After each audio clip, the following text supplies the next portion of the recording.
Advantages are key to the 66 system, and what makes them unique is about how they can be combined. Let's take a look at this character sheet. This is Drax the Chain. Drax is a fantasy character, but this could easily be a science fiction character or a horror character because 66 is a genreless system. You can play it any setting you like. Drax has about 17 different advantages. They're a unique combination because every character has a different selection of advantages which they choose at character creation. And when Drax wants to do anything, he picks those advantages which fit with what he's trying to do, combines them, rolls the dice which are described by the advantage, and he succeeds or he fails. It is a very simple and straightforward system. There are no rules about which advantages can be combined with which other advantages. So who decides? How do you decide whether one advantage can work with another advantage? Well, the first rule is common sense. Most of the time it's blatantly obvious whether something can be or cannot be combined together. For instance, if Drax wants to climb a cliff, then using his climb and his brawn is a perfectly sensible combination. No one is going to worry about that. But what happens if the suggested combination isn't common sense, isn't straightforward? Such as Drax deciding to use his climb, his brawn, and his toughness. What happens then? Here the rest of the group gets involved. They get to decide whether a combination is appropriate. And the first thing to do is to actually look at the advantage concerned. What does it actually say? And in this case, toughness just says hardiness and resilience. So, you're sort of tough, you can endure things, you can take it. Now, it might not sound like that's an appropriate thing to use while climbing a cliff. But it depends. What if it's an ice cliff? What if it's freezing cold? Surely then toughness will be a really useful thing to help him climb the cliff. And this brings to a key point about advantages. Is advantages and their combinations are entirely situation driven. You cannot say ahead of time whether something is or isn't an appropriate combination. You can only say in this situation, right now, for this character, this combination does work or it doesn't work. The important thing here is it is the group who decides whether toughness, in this instance, is useful or not in climbing the cliff. It's not the player, it's not the game leader, it's not one person's idea of what the game should be, because everyone around the table is affected by these decisions. So everyone needs to be involved, there has to be a consensus, there has to be a common sense about what works and what doesn't work in your game. And this will vary depending whether you want to play a dirty, gritty, realistic game, or you're playing high fantasy, space opera, cinematic style. What you allow and don't allow is up to your group and what style of play you want. Let's look at an advantage in detail. First up at the top is this coloured bar. This is just to give you a clear visual reference as to what type of advantage it is and makes it easier to find on the character sheet. We have green bars for life advantages, blue for ability advantages, black for equipment advantages, and purple for character path advantages. A lot of the information on an advantage is clear and obvious. So here we have the title of the advantage and the summary or descriptive text of the advantage. Here are the keywords. The keywords are a shorthand way of telling you information about the advantage. Now the keywords can be purely descriptive, so it could be something like armour or skill. So they just tell you a little bit more about the general type of advantage it is. But they can also be game mechanic keywords. So they tell you sort of things about what happens, about how the advantage is used within the game. Most noticeably are static as a keyword, which means you have to use static potential rather than dynamic potential to activate this advantage. Finally, there are the CP and the dice values. These are the crunchy bits of an advantage. CP stands for character points, and it's how many character points you've spent on this advantage. This is decided when you're creating the character, and you get to set how many CP you want from this advantage, and then you can increase that CP value later as you gain experience through play. The critical thing about the CP is that it drives your dice value, and the dice value is what you roll when you use this advantage. So the more CP you put into an advantage, the greater the dice value you have on an advantage, the more that advantage contributes to an action using it. Potential is simply how much your character can do, because you need one potential to activate one advantage, and if you want to do an action combining 3 different advantages, you need to use 3 potential. There are 2 types of potential: dynamic potential and static potential. Starting characters have 4 dynamic potential and 2 static potential. And the difference between them is that dynamic potential can only be used to activate dynamic advantages, and static potential can only be used to activate static advantages. Dynamic advantages are things you have to think about doing, conscious, thoughtful things, whereas static advantages cover things which are reflexive, instinct, things about the background of your character's history. Equipment is just another type of advantage, and most equipment is dynamic, because you have to think about the sword, you have to think about the pistol to use it properly. But not all equipment is dynamic. In fact, some equipment is a third type of advantage, known as a free advantage. As the name suggests, it's free, it doesn't cost potential to activate, and this is almost exclusively covered by armour, because armour you don't have to think about using, it's just there. Even if you're unconscious, your armour still works. So that is why it is a free advantage. In the 66 RPG there are 2 modes of play, known as narrative and combat. They both work the same way and use the same mechanics, but the difference is that when characters are in combat, you have to pay a lot more attention to how they use their potential, and more importantly, how they get it back, because everything is of course about split-second timing in combat. It's about being able to just get that extra dice to finish off the monster. Whereas in narrative, it's more laid back, more easy. You have more time to do things, so a character can just stop and rest halfway through doing a task, and so therefore we don't need to worry about their potential so much. In narrative, players have the luxury of focusing on individual actions and getting the best possible result out of their character and their advantages. To help us keep track of things, we use tokens for potential. It doesn't matter what you use as your tokens, but you need 4 of one type for your dynamic potential, and 2 of another type for your static potential. When a character uses an advantage, we place a token on them just to keep track of how much potential is being used. So let us return to Drax and his climbing of a cliff. Now Drax is clearly going to use his climb, which is a dynamic advantage, so we place a dynamic potential on it. He's also going to use brawn, which is also a dynamic advantage, and he's also going to use his balance, which is again a third dynamic advantage. So he places 3 dynamic tokens on each of those advantages. Having selected our advantages, we now add up the dice. So that's a 1d6 plus 0, a 1d6 plus 0, and a 1d6 plus 2, giving us 3d6 plus 2 in total. We roll that dice, add everything up together, and that gives us our score, and our score will either beat or fail to beat the target we needed. Having done that, all our potential returns to our bank. One useful option a character has in narrative, which they don't have in combat play, is that they can concentrate.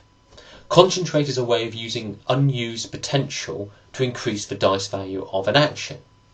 So if we look at Drax, he's used 3 of his dynamic potential on his climb, his brawn, and his balance. That leaves him 1 spare dynamic potential, with which he can concentrate. That adds an extra d6 to his dice roll, so his action would have been 4d6 plus 2. This is a very useful option when a character doesn't have many advantages applicable for a situation, and even when they have no advantages, they can still concentrate on the task at hand and gain at least a d6 out of it. The big thing about combat is you have to worry about recovering your potential.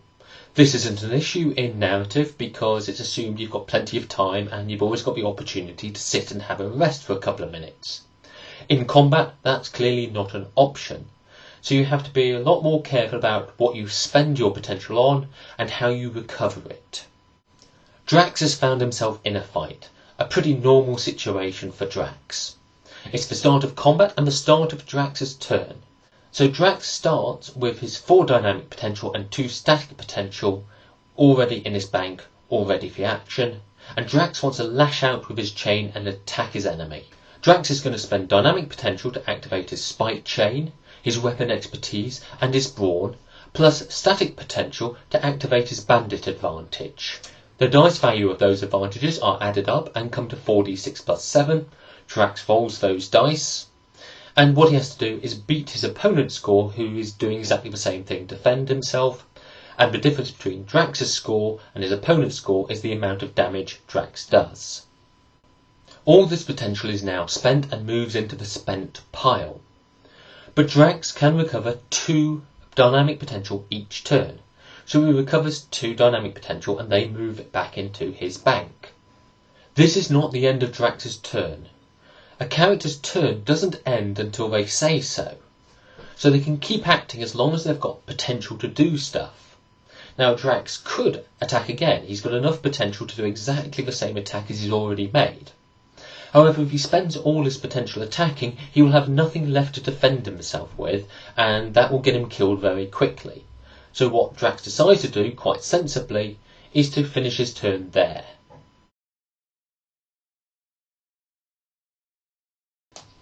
As it happens, Drax wasn't attacked during the rest of his turn, so his potential is unchanged, and he still has 1 potential in his spent pile, so he chooses to recover that now.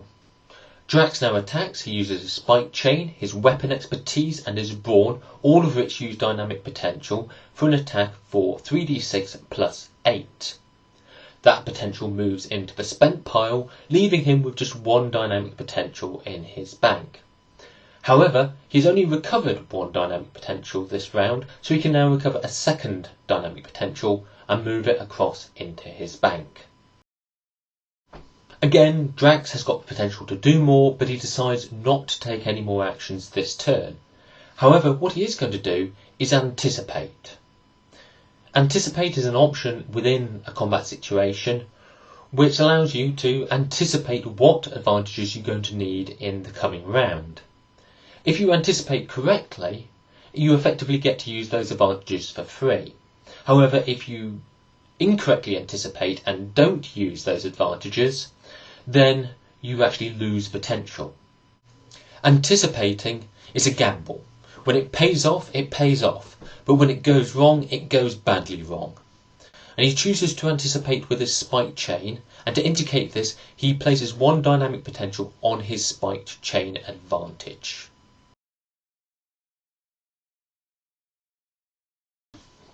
During the rest of the round, Drax is attacked. He's attacked by a 4d6 plus 4 blow, which he must defend himself against, otherwise he's going to be seriously hurt. His first line of defence is his chainmail shirt, which is worth a d6 plus 3, and more importantly, it is a free advantage, which means it doesn't cost him any potential to use. He then has his spiked chain, which he uses to try and defend himself to keep the opponent away and block their blow. This is the advantage he anticipated with, and it is also worth a d6 plus 3. He then throws in his weapon expertise with 1 more dynamic potential, just using his skill and experience to help defend himself. And finally he uses his last static potential to take advantage of his bandit background. This all adds up to 4d6 plus 8, which gives him a really good chance of escaping unhurt against a 4d6 plus 4 attack. Having completed the action, the dynamic potential and static potential he used on his weapon expertise and his bandit advantages move across to the spent pile. However, he anticipated with his spike chain, and that moves back to his bank. And this is the beauty of anticipation. If you correctly anticipate what you're going to use to defend yourself, you get a free use of that advantage. It's back round to Drax's turn, and he's in a difficult situation. He's only got 1 dynamic potential left and no static potential. So Drax chooses to do nothing. This is a special option where a character does nothing during their turn. The advantage of this is that they get extra potential back. So instead of recovering the normal 2 dynamic potential, Drax can now recover 3 potential, and also that potential doesn't just have to be dynamic, it can be static potential as well, and it can be any mix of static and dynamic potential as long as the total doesn't go above 3. So Drax chooses to recover 3 dynamic potential. During the rest of the round, Drax is attacked again, but this time only for 2d6 plus 2. Drax decides to rely on his chainmail shirt, worth 2d6 plus 3, and of course doesn't cost him any potential, and just to spend 1 potential on a spiked chain, worth a d6 plus 3, to give him a 2d6 plus 3 defense. It's Drax's turn again, but now his opponent has moved away and Drax has to give chase. Drax has to move and that costs potential, but there's a choice here. Drax can make a walk, or as it's known, a mosey, to keep up with him. That costs 1 potential and guarantees a movement of up to 3 5-foot squares. Drax's other option is to run.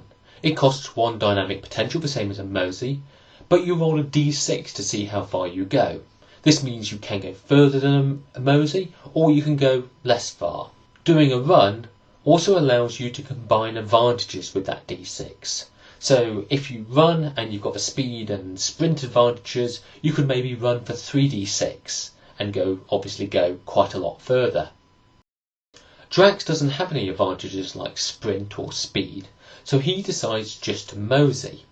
And he's going to make use of his spiked chain and one of the keywords on it, which is extended melee.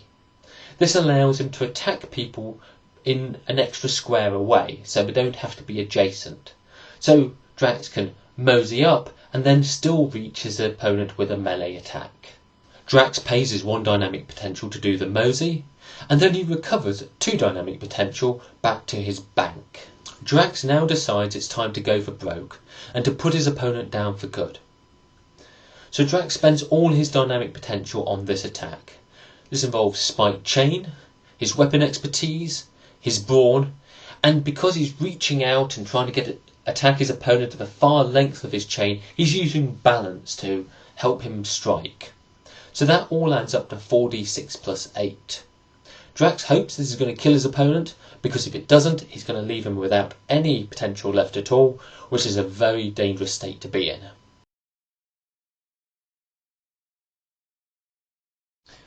When a character is attacked, they get to make a resistance action to defend themselves. And the definition of attacked is very wide, so it covers obviously being melee attacked or range attacked, but also includes things like a psionic attack or just being caught in the effects of an avalanche. They're all attacks because they all put the character at risk. The resistance action sets the score which the attacker has to beat in order to do damage, and it works just the same as any other type of action. So the defender uses potential to activate advantages, and those advantages have to be suitable, they have to be justified for the situation. If Drax is attacked by a melee weapon, then his spiked chain is going to be perfect to defend himself with. He can use it to drive back his opponent or just generally make it harder for his opponent to attack him. However, if Drax is attacked by a fireball, his spiked chain isn't going to be any use at all. The amount of damage an attack does is the difference between the attacker's score and the defender's score. So if the attacker scores 15 and Drax in his defense only scores 10, Drax will take 5 points of damage. If the attacker scores equal or less than the defender's score, there is no damage. This is why running out of potential is really bad news, because if you can't defend yourself, and if you've got no armour, you have to rely on the default resistance. The resistance is 1, not 1d6, just 1. So even an attack of 2d6 can actually do quite a lot of damage to a defenceless opponent. When a character takes damage, they have to discard green life advantages. A discarded advantage is no longer available for use, so it can no longer be incorporated into any form of action. This is where the CP value of an advantage really becomes important. Because if Drax has taken 5 points of damage, he must discard 5 points worth of advantages. Now Drax has 4 advantages. 3 of them, Society, Toughness and Balance, are worth 4 CP, and his Brawn is worth 7 CP. The problem is, Drax can't discard partial advantages. So he can't discard 5 points worth of his 7-point brawn advantage. He has the choice. He either discards all of his brawn advantage, or he discards 2 of his other advantages. Either way, he has to pay the 5 points of damage.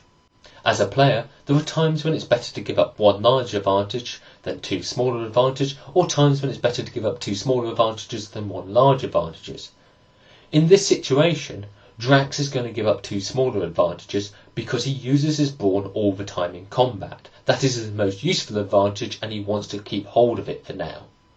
So Drax gets rid of his society and his toughness. To indicate which advantages have been discarded on the character sheet, we just put a simple cross through them, or any other suitable mark. It doesn't matter as long as you know which ones are discarded. What happens when you lose all your life advantages depends very much on circumstances. Because the rule is, you must discard life advantages equal to or more than the amount of damage you've taken.